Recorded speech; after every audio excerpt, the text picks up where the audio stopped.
nanti kalau kita sudah lebih maju lagi, maka ekonomi akan bergeser karena apa? Nilai tambah dari produksi akan mengarah pada industri pengolahan.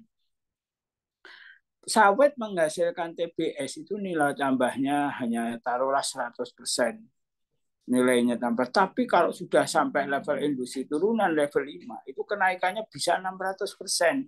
Dan kalau itu yang terjadi, berarti nilai tambah produksi kita sudah mengarah pada industri.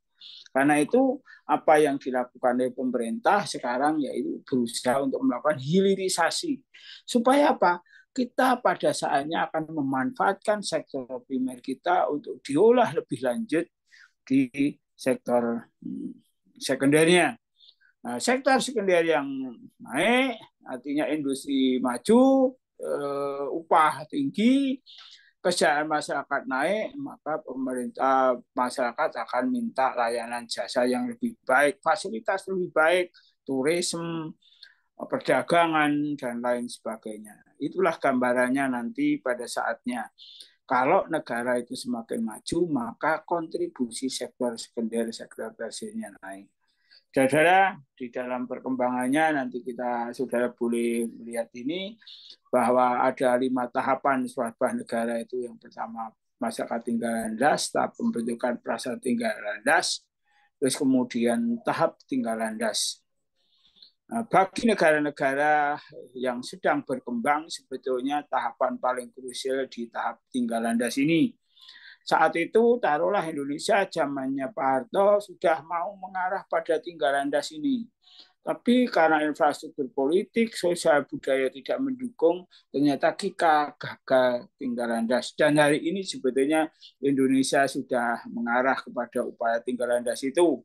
Dengan nilai-nilai kontribusi ekonomi, apalagi kebijakan pemerintah yang membangun infrastruktur dan juga menuju ke hilirisasi produk-produk pertanian dan tambang kita. Kalau kita bisa bagus dan selamat, barangkali dalam waktu tidak terlalu lama di tahun-tahun mendatang mungkin kita sudah akan menuju tinggal landas, menuju tahap pergerakan kematangan ekonomi menjadi negara maju, kira-kira begitu. Nah, terakhir, saudara, kalau kita melihat tahap era konsumsi massa tinggi ini contohnya adalah negara-negara Eropa Barat yang kesejahteraannya demikian mapan. Pertumbuhan ekonominya sudah tidak banyak tumbuh lagi karena sudah mentok. Semua orang sudah bicara leisure. Jadi orang tidak perlu lagi malas lagi untuk melakukan kerja lembur karena dari kerja yang biasa saja dia sudah memiliki kesejahteraan secara cukup. Dan kedua juga pertumbuhan ekonominya yang tidak terus berkembang tinggi tentu saja tidak mengendaki juga pekerjaan-pekerjaan tambahan. Negara-negara yang high mass ini, konsumsi tinggi ini, mereka kerja 48 jam atau sesuai dengan standar negaranya, mereka sudah memiliki untuk pangan cukup, punya rumah cukup, dan bahkan pendapatannya sudah melampaui dan bisa untuk saving, baik untuk kebutuhan investasi maupun untuk liburan, kira-kira begitu. Saudara, itulah tahapan ekonomi suatu negara. Namun ternyata di dalam model pembangunannya kita bisa melihat bahwa bagaimana suatu negara dibangun taruhlah lewat metode apa yang disebut dengan trickle down effect. Trickle down effect itu mengacu pada kalau kita lihat model tetesan minyak. Kalau kita ingin membangun suatu wilayah, di situ di pusat tertentu diberikan insentif pertumbuhan pembangunan ekonominya dan diharapkan menyebar. Pola seperti ini pada saatnya dikritik karena apa? Karena menjadi tidak bisa cepat dan lambat dan cenderung eksklusif, kira-kira begitu. Nah, di dalam perkembangannya tentu saja muncul juga masalah-masalah terkait dengan dualisme, di mana munculnya industri perkotaan atau perkebunan besar, munculnya masyarakat miskin di perkotaan, munculnya petani di pinggir-pinggir perkebunan besar. Prinsip di dalam masalah dualisme ini, di suatu wilayah pembangunan ekonomi itu terjadi apa yang disebut sebuah kondisi dua entitas bisnis atau entitas masyarakat yang hidup berdampingan namun tidak terintegrasi satu sama lain. Jadi yang satu ya hidup dengan cara sendiri, dengan ekonomi modern, budaya modern, yang satu terbelakang. Dan contoh klasik ini nanti ada di perkebunan, taruhlah hubungan perkebunan besar dengan perkebunan rakyat. Saudara, sekali lagi terus kita pikirkan, kenapa kalau begitu pertanian itu penting untuk dibangun. Begini saudara, pertanian itu untuk membangun ekonomi, apalagi bagi negara berkembang, apalagi di daerah tropika yang mengandalkan sektor primernya berupa pertambangan dan juga pertanian. Oke, karena kita perkuliahan di magister pertanian, perkebunan maksud saya akan memfokuskan bagaimana pembangunan pertanian khususnya perkebunan harus dibangun dulu. Begini, pertanian harus dibangun dulu. Karena apa? Pertanian itu menyediakan bahan pangan dan bahan baku industri. Negara yang mampu membangun pertaniannya dengan baik, maka satu, ada kecukupan pangan bagi penduduknya. Kecukupan pangan, ketersediaan pangan secara cukup akan membangun stabilitas harga pangan dan ketersediaan pangan ya bagi masyarakatnya. Dan ini diperlukan untuk membuat stabilitas politik ekonomi suatu wilayah, suatu negara. Karena apa? Kalau pangan kurang tersedia, harga pangan naik turun dan bahkan cenderung naik, maka terjadi inflasi. Inflasi adalah naik harga barang-barang secara umum dan itu merupakan penyakit ekonomi dan tidak dikehendaki. Karena demikian terjadi inflasi dan menaun, maka akan terjadi sebuah kondisi penurunan pertumbuhan ekonomi. Karena itu pertanian yang maju mampu menyediakan bahan pangan bagi masyarakatnya dengan jumlah cukup dan juga harga yang standar stabil. Dan ini akan dipakai untuk membangun industri. Karena apa? Biasanya secara umum bagi negara berkembang, penentuan upah tenaga kerja itu salah satu dan yang utama didesain dari harga pangannya. Kalau harga pangannya murah, maka upah tenaga kerja relatif terjangkau, artinya relatif murah. Upah tenaga kerja yang relatif murah akhirnya bisa mendorong pertumbuhan industri. Yang kedua, maksud saya titik kedua adalah pertanian yang maju akan menyediakan bahan baku industri. Industri pengolahan itu akan maju kalau pertanian dibangun. Dibangun mampu memproduksi dengan jumlah yang banyak, produktivitasnya tinggi, sehingga harga pokoknya rendah dan kualitas barangnya standar. Dengan kualitas komoditas hasil pertanian yang standar dan juga harga yang bersaing akan mendorong tumbuhnya industri. Tadi kita pelajari, industri yang terus bertumbuh akan menyebabkan tersedianya kesempatan kerja, peluang kerja. Peluang kerja yang tumbuh menyebabkan adanya pendapatan bagi masyarakat. Pendapatan masyarakat yang tinggi menyebabkan konsumsi juga tinggi. Dan itu akan meningkatkan nilai tambah produksi barang dan jasa suatu wilayah. Jadi dengan bahan pangan yang cukup, dengan harga terjangkau, membuat upahnya tidak relatif standar, upah relatif murah, kemudian bahan baku industri, maksud saya produktivitas yang tinggi, membuat harga pokoknya rendah, juga barangnya standar, dan akan mendorong pertumbuhan industri, pertumbuhan konsumsi, pertumbuhan investasi, pertumbuhan ekspor. Dan itu artinya apa? Kalau kita bisa membangun pertanian dengan baik, setidaknya ini akan menjadi pemicu bagi pertumbuhan ekonomi. Kemudian pertanian harus maju. Saudara-saudara, penduduk negara-negara berkembang itu rata-rata hidup di pedesaan, hidup dari pertanian. Kalau pertaniannya maju, maka penduduk yang besar itu dengan pendapatan yang tinggi itu akan, artinya begini, kalau pertaniannya maju, itu akan menjadi sumber pendapatan bagi petani itu. Nah, jadi pertanian yang maju, rasa petani maju, membuat pendapatan petani, pendapatan masyarakat naik.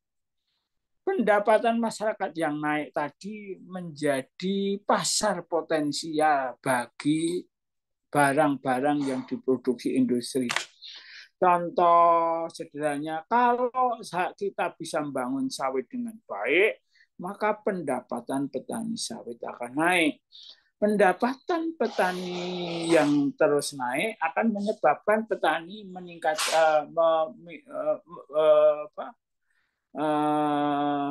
meminta produk-produk elektronika, beli TV, beli motor, beli mobil, beli peralatan-peralatan lain yang lebih bagus. Dan ini artinya apa?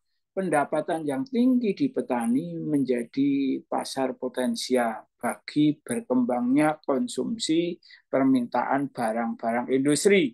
Barang-barang industri permintaannya yang naik oleh karena pendapatan petani pertanian yang bagus menyebabkan industri bisa berkembang. Sekali lagi, industri yang berkembang ya memunculkan investasi, meningkatkan peluang kerja, dan mendapatkan pendapatan masyarakat yang lain.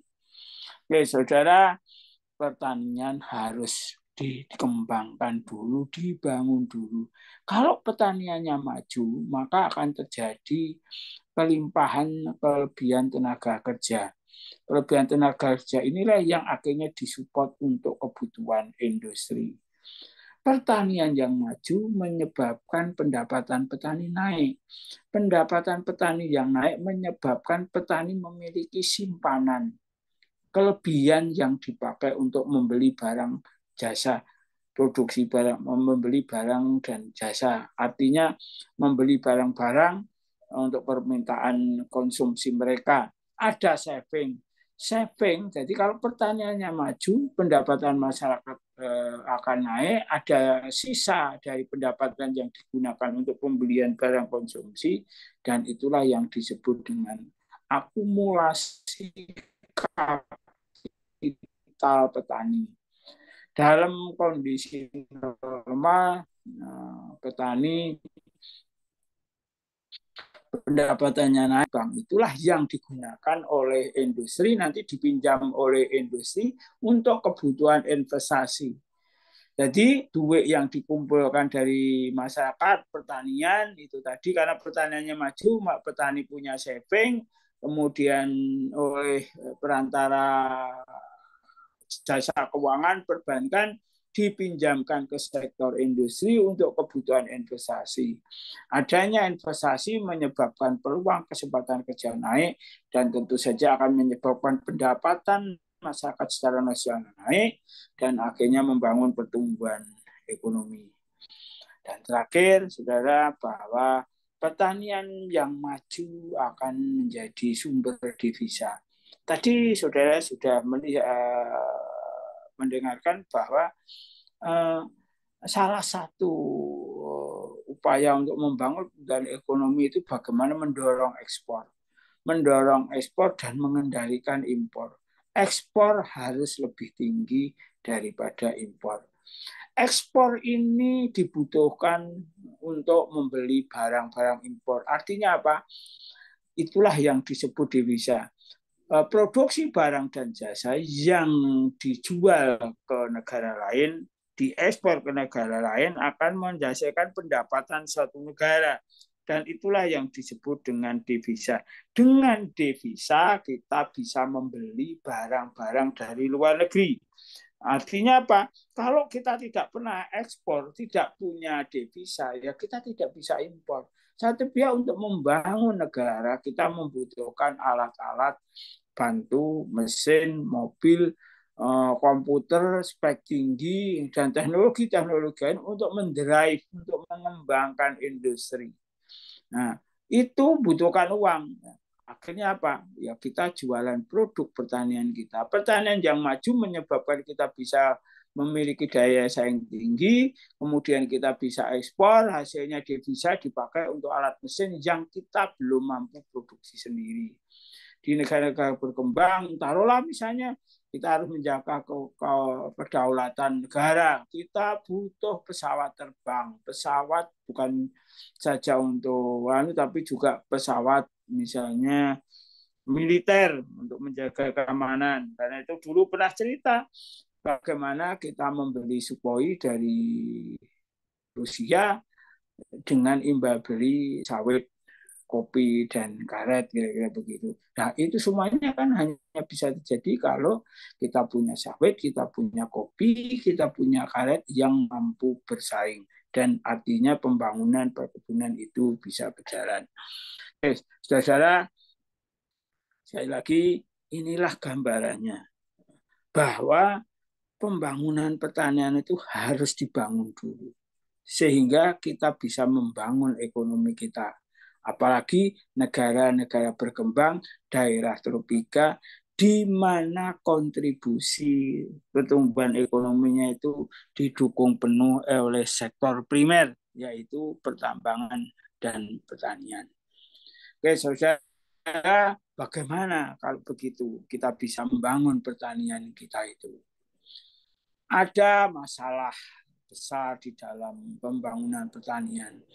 Apa yang disebut dengan lingkaran setan. Lingkaran setan pembangunan pertanian, khususnya pertanian rakyat, perkebunan rakyat.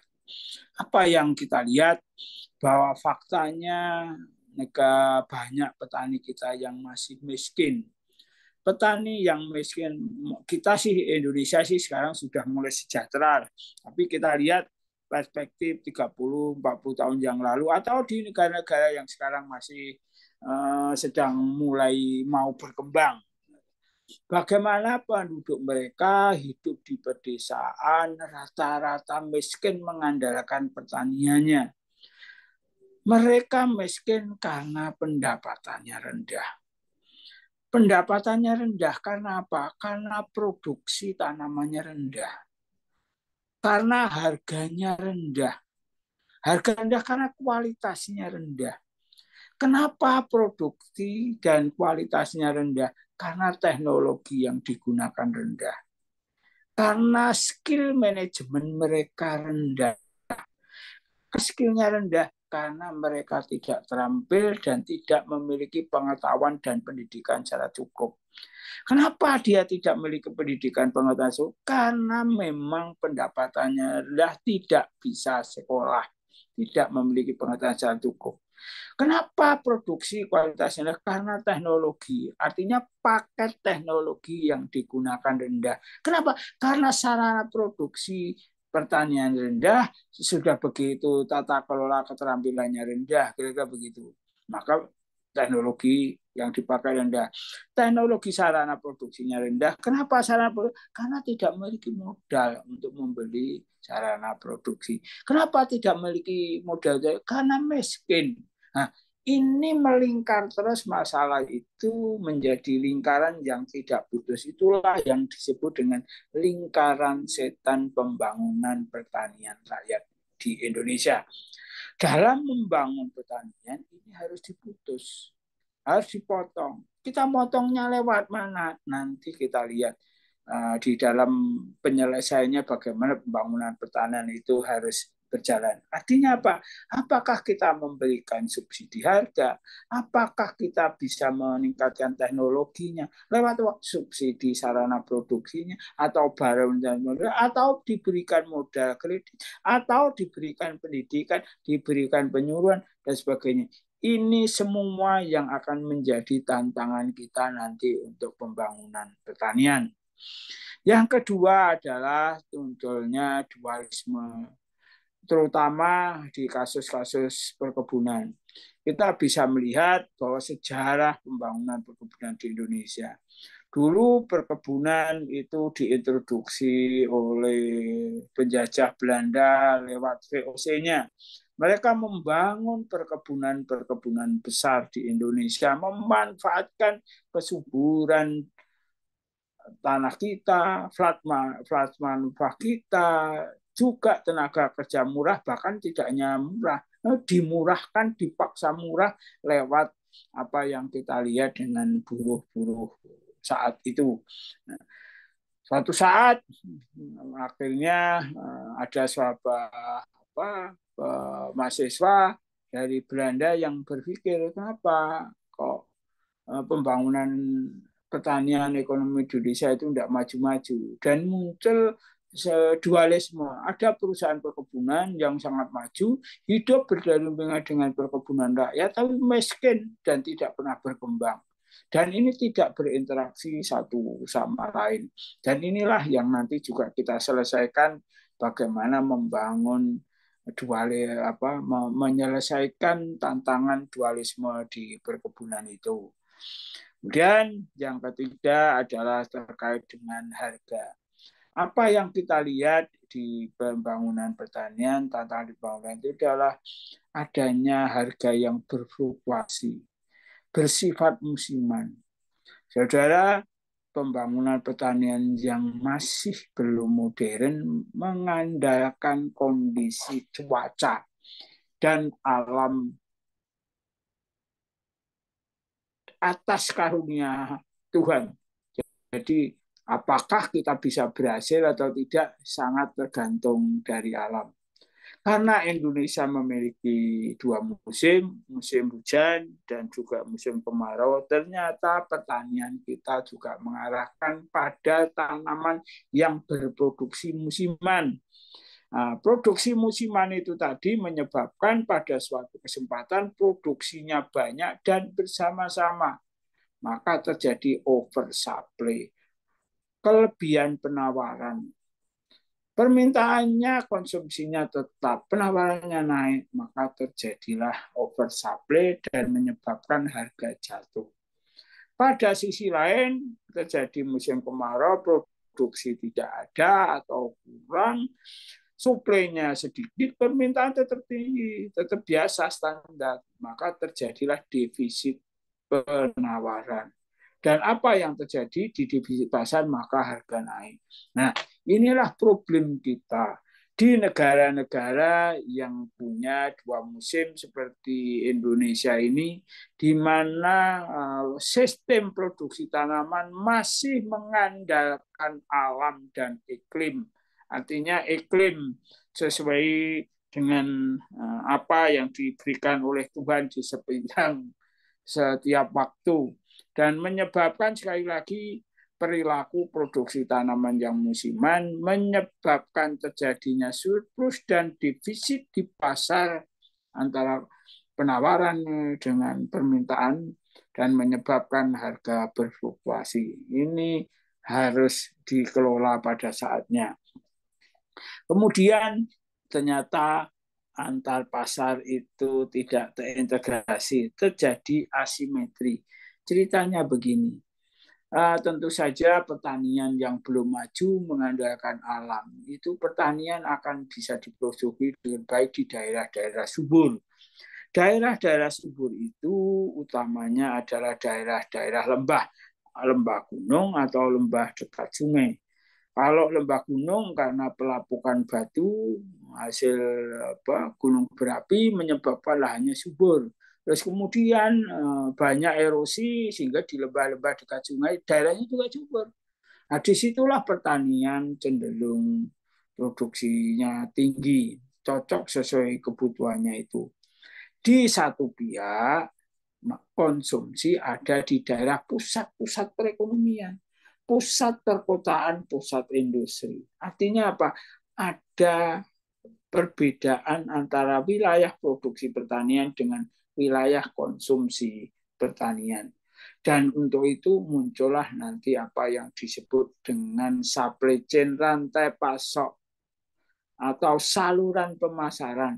Karena dari daerah-daerah, gunungan, enklave, desa yang bisa menghasilkan banyak harus dibawa di pasar ke desa, pasar kecamatan, pasar kabupaten, nanti ke ibu kota kabupaten atau perdagangan di konsumen, kemudian ada pengecer, ada pedagang sayur keliling, ibaratnya sampai ke rumah-rumah, itu jalurnya. Saluran pemasaran yang panjang itu membuat ternyata pasar itu kalau terjadi pergerakan harga itu tidak tidak terintegrasi, atau sederhananya kalau orang tarik tambang itu kalau yang satunya narik ke kiri artinya menang, yang satunya mengalah, geser-gesernya itu terintegrasi. Tapi di pasar sering terjadi, di satu pihak di konsumen harganya sudah naik, di produsen belum naik atau tidak naik. Di produsen sudah naik, di konsumen naik lebih cepat lagi, kira-kira begitu. Itu saudara-saudara, sekali lagi saluran yang panjang tadi juga menyebabkan pasar itu penguasaan inventory menjadi berbeda dan muncullah hubungan apa yang disebut pasar persaingan tidak sempurna. Idealnya masyarakat itu tahu jumlah produksinya, tahu harga, tahu berapa yang dibutuhkan. Di dalam prakteknya tidak demikian. Taruhlah di sawit gitu. Di sawit misalnya satu wilayah petaninya ada 1.000, 2.000 orang. Terus dia harus menjual kepada pabrik. Pabriknya di wilayahnya cuma satu. Artinya apa? 2.000 orang berhadapan memasarkan di dalam satu pabrik. Maka muncullah daya tawar yang lemah. Karena yang 5 pabrik, kalau pabriknya mau menentukan harga berapa ya harus mengikuti. Karena kalau tidak mau dijual kemana. Praktek-praktek itu yang disebut dengan peluang praktek kartel. Dan kalau perusahaan mau nakal, peluang itu ada. Tidak hanya di sawit, di padi juga begitu.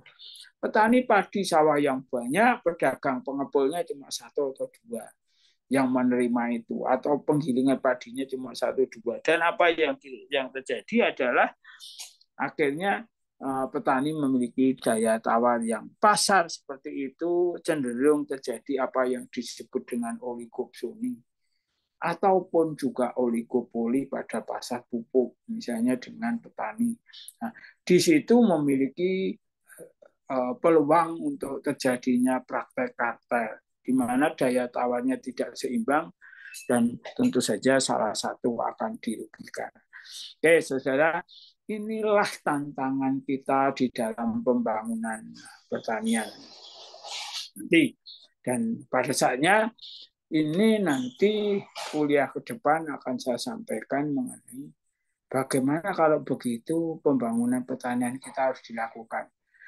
Nanti akan kami sampaikan bagaimana kasusnya pembangunan pertanian di pertanian tanaman pangan, terus bagaimana membangun pertanian di perkebunan, tanaman tahunan, yang dalam konteks kemitraan misalnya. Terus yang ketiga bagaimana kita mengelola tata niaga, supply chain pasar kita. Kan ini problemnya kan ada 2. Ada lingkaran setan, terutama untuk petani miskin di pedesaan. Yang kedua adanya dualisme.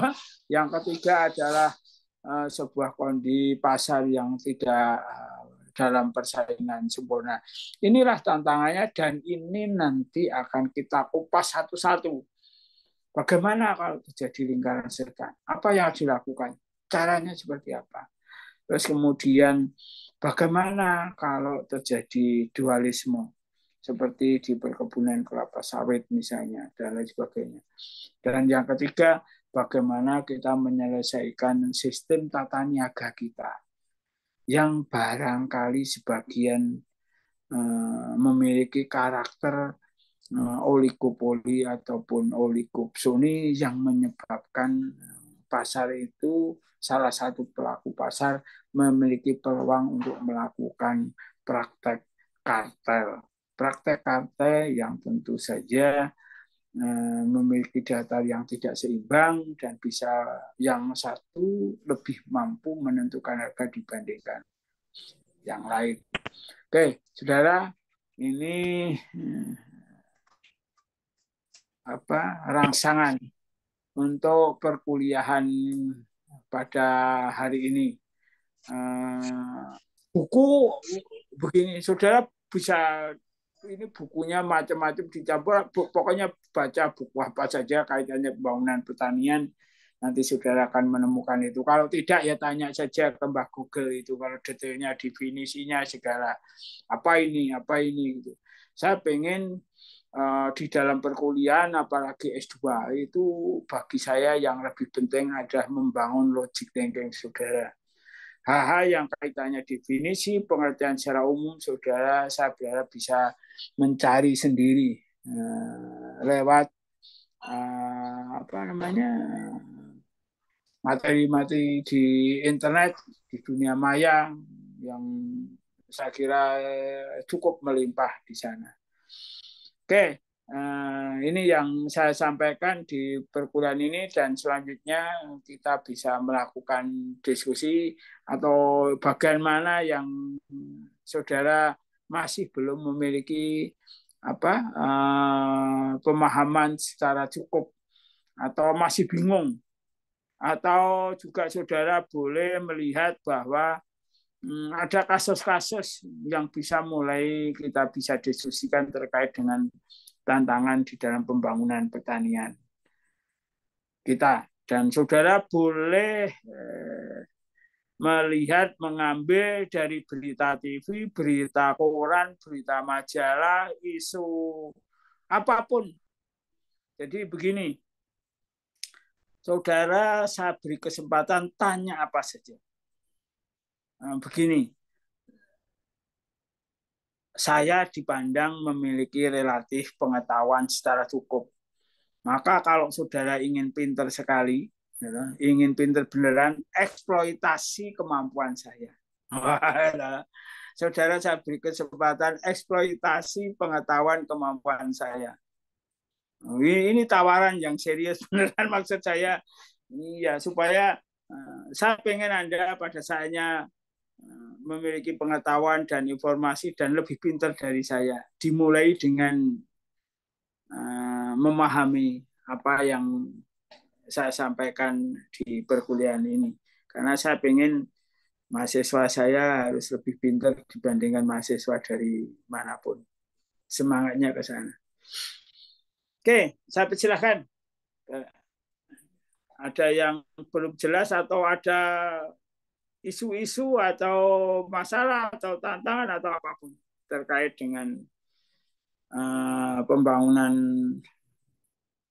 pertanian ini, kuliah pembangunan pertanian. Yo, silakan.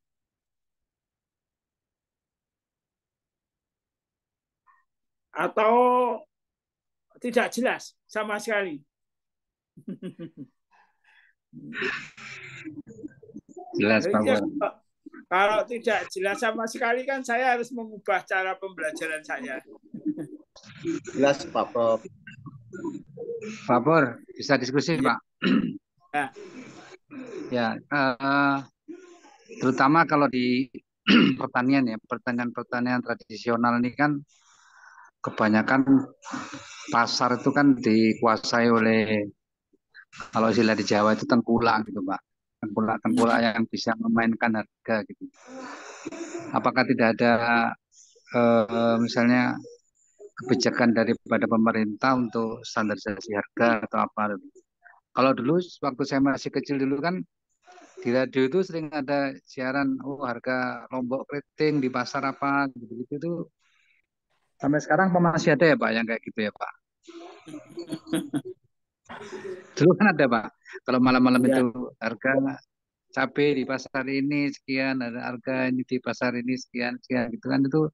Kalau menurut pemikiran saya sekarang itulah mungkin waktu itu intervensi pemerintah untuk tata kelola harganya gitu Pak. Gimana Pak diskusinya Pak? oke. Ini dalam konteks tata niaga. Salah satu terjadinya peluang praktek kartel itu apa yang disebut dengan pasar bersaing tidak sempurna. Dan salah satu tantangannya adalah asymmetry information. Informasi yang tidak seimbang antara konsumen dengan produsen.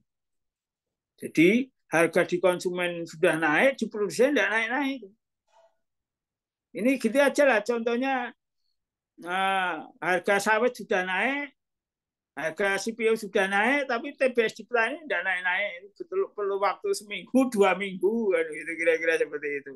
Tapi kalau pas harganya turun, hari ini turun, CPO langsung ke petaninya cepat. Nah, ini kan informasinya tidak seimbang. Nah, salah satu upaya yang dilakukan kalau dulu utamanya kan perilaku di tanaman semusim khususnya sayur-sayuran sama pangan. Maka RRI dulu Radio Republik Indonesia ya, selalu menyiarkan harga terong, harga kobis, harga cabai di pasar induk. Itu harapannya apa? Supaya kalau petani itu mau mendengarkan radio, dia tahu, wah ternyata harga di Jakarta sudah naik. Karena itu kalau kita tidak naik-naik, ya kita tidak mau lah, di sana sudah naik. Nah, itu upaya untuk menyempurnakan itu. Kaitannya dengan informasi itu. Tapi sebetulnya yang lebih penting lagi juga apa? Pemerintah nanti pada saatnya bisa intervensi. Contohnya adalah pemerintah membuat harga pembelian terendah. Itu yang disebut dengan floor price. Terus kemudian pemerintah menetapkan harga eceran tertinggi, selling price. Nah, nanti di situ akan dikelihatan di situ. Nah, misalnya gini, hari ini kalau kita lihat TV, dengarkan radio macam orang berdebat mengenai beras. Nah, Bulog mau beli, pemerintah membeli dengan harga pembelian terendah. Jadi pemerintah harus Bulog itu membeli harga terendah. Tapi ternyata di pasar itu harganya sudah tinggi. Sehingga kalau Bulog itu pakai melindungi harga floor price itu kan untuk melindungi petani. Jangan sampai petani menjual dengan dibeli dengan harga di bawah harga pokoknya, itu floor price nanti. Nah, kalau harga eceran tertinggi itu untuk melindungi konsumen, ya, supaya konsumen tidak membeli dengan harga lebih. Di dalam kondisi itu pemerintah bisa menetapkan floor price dan selling price. Dan saat ini itu masih bisa dilakukan taruhlah di beras. Kenapa? Karena beras itu salah satu kebutuhan pokok yang akan menyebabkan inflasi kalau itu terjadi. Maka pemerintah mengendalikan harga beras supaya harganya kalau pas panen tidak jatuh sama sekali, petaninya rugi, dan saat terjadi paceklik harganya tidak naik, konsumennya bisa terlindungi. Nanti di dalam pola pembangunan pertanian tanaman pangan akan saya jelaskan lebih detail lagi di situ. Jadi ada keputusan itu, dan itu banyak nanti keputusan-keputusan yang bisa dibuat oleh pemerintah. Namun untuk ke situ memang nanti pemerintah perlu memiliki instrumen. Bagaimana pemerintah bisa melakukan intervensi pasar. Misalnya saat produksi kurang, pemerintah bisa menggelontorkan stoknya. Saat di pasar banyak produk, pemerintah bisa menyerap produknya. Itu tadi dengan harga-harga yang dikendalikan oleh pemerintah. Itu gambarannya nanti, dan itu akan kita bahas lagi nanti lebih detail. Pokoknya tambah ke sini, tambah rame lah kira-kira gitu. Dan saya pengen nanti saudara juga mari kita ramaikan itu. Kuliah ini hanya bermanfaat dan bernilai sangat tinggi kalau Anda aktif dan Anda bisa merangsang saya suruh mikir gitu. Supaya saudara dapat banyak gitu. Oke, silakan mungkin yang lainnya.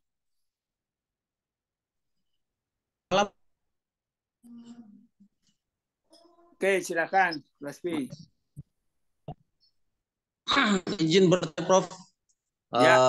Tadi kan dijelaskan bahwa salah satu faktor pendapatan produksi negara itu kan adalah di sektor primer, dalam arti di perindustrian dan pertanian. Pertambangan dan pertanian. Pertambangan. Ya, pertambangan. Jadi Indonesia mampu bertahan di era pandemi ini karena satu di pertambangan batu bara. Dengan yang saya lihat di berita juga kenaikannya cukup signifikan, yang tahun 2020 awal pandemi di harga 50-60, saat ini dia sudah, maksud saya ada berita yang saya dengar bahwa Indonesia juga akan membatasi penggunaan batu bara di tahun 2030. Apakah kebijakan pemerintah ini tepat? Sementara kan Indonesia di tambang batu bara itu dibilang salah satu negara dengan penghasil komoditas batu bara, baik digunakan di dalam negeri ataupun di luar negeri. Kira-kira untuk batu bara ini untuk kedepannya, prospek kedepannya apakah masih bisa menjadi penopang ekonomi di Indonesia atau ada sektor lain, Prof? Makasih. Oke, jadi pembangunan kita di backup oleh sektor pertambangan dan juga pertanian. Saudara kalau lihat saat kita merdeka, itu ekonomi kita dulu di backup oleh perkebunan untuk ekspor dan sebagainya. Devisa kita itu dari sana. Era perkebunan selesai, maka muncullah era waktu itu eksploitasi sumber daya hutan. Nah, membabati alas untuk bangun. Gitu. Alasnya habis, muncullah era pertambangan. Yang era pertambangan ini ya naik turun dan juga sekarang diiringi oleh era perkebunan, khususnya sawit, kopi, dan sebagainya. Apa yang kita lihat bahwa konteksnya pertambangan sebetulnya tambang kita itu kan banyak, tidak hanya batu bara, nikel, boksit, dan sebagainya itu tadi. Apa yang kita lihat, negara-negara berkembang itu memiliki tambang, memiliki bahan baku, tapi tidak memiliki industrinya. Dan nilai tambah itu yang besar justru dari industri hilirnya. Sama, kita itu menghasilkan sawit, tapi yang kita ekspor itu baru di level 2-3. Jadi CPO atau jadi minyak goreng kan baru ke situ yang banyak ya. Kalau kita lihat di industri itu di level 3, 4, 5 itu nilai tambahnya 6 kali lipat. Tambang kita itu kalau diolah di dalam negeri industrinya naik berlipat-lipat. Kira-kira ke situ. Nah, bagaimana dengan konteks kas kaitannya dengan batu bara? Penggunaan batu bara itu sebagai energi itu tidak terbarukan dan sifatnya eksploitatif. Maka dalam kerangka semangat green energy, penggunaan energi bersih, maka hampir semua industri pada saatnya akan mengurangi, bahkan menghentikan penggunaan batu bara. Karena batu bara sifatnya eksploitatif, tidak bisa diperbarui, dan pembakarannya pun untuk menghasilkan harus dibakar membuat gas rumah kaca. Jadi dalam konteks itu, ke depan dalam jangka panjang pasti penggunaan batu bara akan dikurangi. Bahkan Indonesia sendiri sudah berjanji akan mengurangi produksi batu bara itu. Nah, bagaimana kok konstelasinya sekarang malah naik? Saudara, gara-gara COVID terjadi perang ini, jalur distribusi, jalur sistem produksi energi kita bermasalah. Baik energi minyak yang juga sifatnya minyak mineral maupun batu bara sumber energi langka, keterbatas. Karena distribusinya terganggu, produksinya terganggu. Hari ini krisis energi dan orang yang awalnya tidak mau pakai batu bara bahkan sudah menghentikan kilang energinya dari batu bara, sekarang menghidupkan lagi. Karena apa? Harga energi yang mahal, akhirnya batu bara dipakai lagi. Artinya apa? Ini adalah keputusan pendek karena konteksnya terjadi krisis energi akibat dari kondisi pelemahan ekonomi akibat COVID, sehingga jalur distribusi kacau, termasuk produksi juga kacau, terjadi krisis energi, batu bara dimanfaatkan lagi. Tapi dalam jangka panjang nanti penggunaan batu bara akan terkurangi. Dan kebetulan kecuali nanti misalnya batu bara itu dengan teknologi tertentu bisa diolah misalnya jadi energi gas misalnya. Ya sekarang pun sudah. Tapi masalahnya kalau batu bara itu kan tetap harus membakar. Nah, kalau membakar itu nanti asapnya, pelepasan energi lainnya membuat efek rumah kaca. Kecuali pada saatnya misalnya kita bisa menangkap limbah-limbah pembakaran ini menjadi energi baru terbarukan yang lain. Tapi secara umum pada saatnya tren penggunaan batu bara akan menurun, bahkan akan berhenti. Dan nanti akan memunculkan energi baru dan terbarukan, basisnya ya dari sawit, dari biomas lainnya. Besok energi pasti akan didrive dari energi gas bumi, itu masih mineral, artinya air, sumber daya angin yang terbarukan, dan juga utamanya nanti berbasis biomasa. Itu kira-kira gambarannya kaitannya dengan prospek perdagangan mengandalkan batu bara. Dan saudara ketahui kemarin G20 telah menyampaikan bahwa Amerika dan negara-negara lain akan membantu Indonesia melakukan transisi energi dari penggunaan banyak batu bara, memproduksi banyak batu bara dikurangi, dan untuk itu transisi itu maka negara-negara maju akan membantu Indonesia agar tidak memiliki ketergantungan dari produksi dan penjualan batu bara. Oke, itu gambarannya. Atau ada yang lainnya punya pemikiran pendapat lain. Jadi kalau kuliah sama saya semuanya boleh ngomong dan harus berlatih ngomong. Besok pada saatnya saya paksa suruh ngomong karena supaya membiasakan diri untuk melakukan diskusi dan berpendapat bersama di dalam sebuah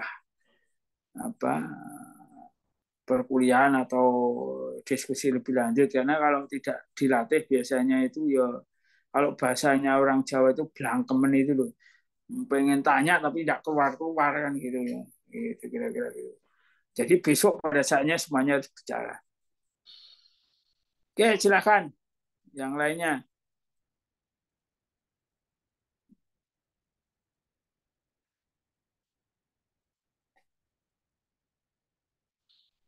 Oke, kalau tidak ada, sekarang jam 20 lebih 4 menit, jam 20 lebih 5. Berarti kita kuliah 1 jam. Standar kuliah online memang biasanya sekitar 50 sampai 60 menit. Karena kalau sudah lebih lama dan tidak ada diskusi yang menarik, pada saatnya sudah mulai membosankan. Dan saya tidak mau mahasiswa saya bosen mengumpat karena wis jereh dipaksa kon ngrungokke gitu. Untuk itu saya berharap kuliah ke depan, ayo eksploitasi saya, cari masalah-masalah terkait dengan pembangunan itu supaya kita bisa mendiskusikannya lebih menarik lagi di kesempatan selanjutnya. Jadi setiap mahasiswa saya pastikan besok akan saya minta untuk mengemukakan pendapat atau mencari masalah untuk bisa dibahas pada saatnya itu. Jadi ayo semuanya harus cari. Kalau mau kuliah, kalau perlu sebelum kuliah 15 menit, 20 menit pertama kita melakukan diskusi pemanasan dulu. Supaya perkuliahan bisa menjadi lebih menarik. Baik, demikian. Dan selanjutnya kita bertemu pada kesempatan selanjutnya. Terus jaga kesehatan agar tetap sehat, terus melanjutkan berkarya dan kita terus bisa belajar bersama. Sampai ketemu di kesempatan selanjutnya. Terima kasih Pak Pur. Terima kasih Pak, makasih. Terima kasih Pak. Terima kasih Pak. Terima kasih Pak. Besok kuliah lagi kayaknya. Terima kasih Pak. Besok kuliah lagi Pak.